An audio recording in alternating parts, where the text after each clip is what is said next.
Salut à tous, bienvenue sur TechZat, c'est Emmanuel et aujourd'hui je vous présente le nouveau Mac Mini avec sa puce M1.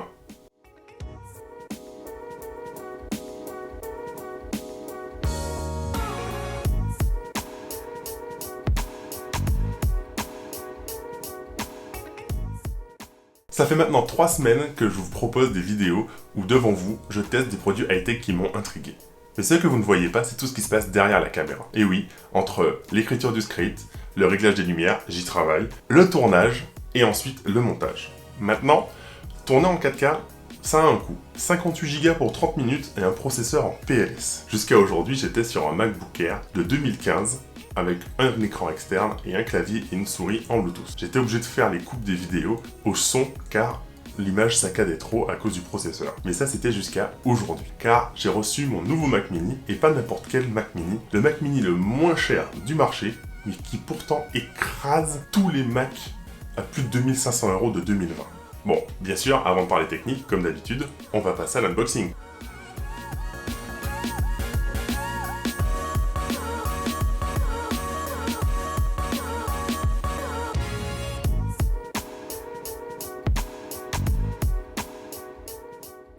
Moi déjà je note que c'est un produit qui ne vieillit pas et qui s'intègre facilement à n'importe quel environnement.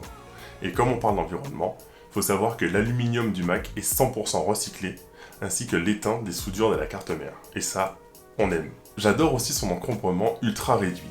J'avais envisagé de faire aussi une tour PC, mais à ce prix-là, 799 €, j'aurais eu une tour hyper balèze difficile à placer, et surtout un ordinateur avec le quart de la puissance de ce Mac. Rentrons dans les détails. En quoi ce Mac est idéal pour tout ce que je veux faire?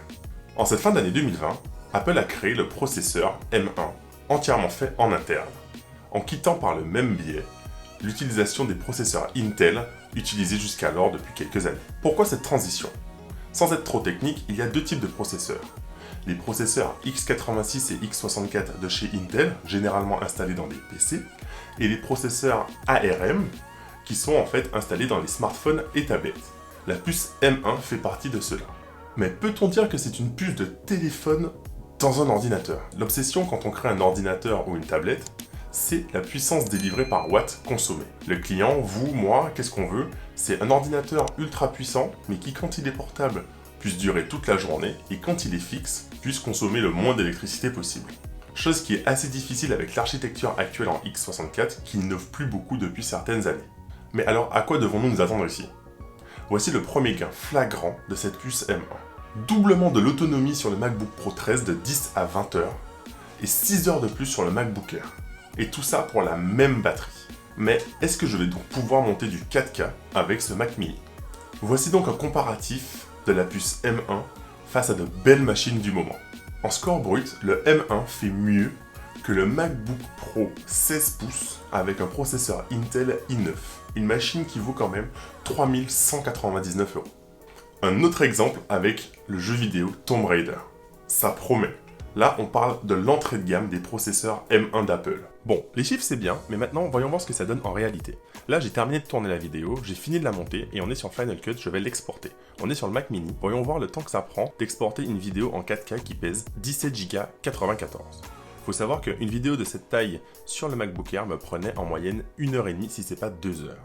Là, on est à peu près sur 3 minutes 30 d'export. C'est impressionnant la différence de temps qu'on gagne. Alors, que faut-il en conclure?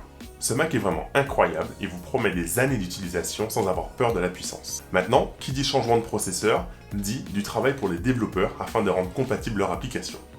Bien que la majorité des applications de tous les jours soient compatibles avec ce nouveau processeur M1, certaines applications professionnelles ayant des plugins déjà installés internes risquent de ne pas être compatibles. Donc si vous utilisez des Macs à titre professionnel, avec des spécificités comme celle-ci, ne vous jetez pas dessus. Apple estime que la transition complète prendra environ 2 ans. Maintenant, si comme moi, vous devez maîtriser votre budget, si vous êtes étudiant ou juste utilisateur basique de Mac, ce Mac est vraiment parfait. C'est le meilleur Mac qui a été fait depuis des années. Si vous êtes toujours là à ce niveau de la vidéo, c'est que vous êtes les meilleurs. Je vous dis merci, c'est grâce à vous que je continue et que j'ai toujours envie de faire mieux. Si vous avez déjà franchi le pas, n'hésitez pas à me dire en commentaire comment vous trouvez ce Mac.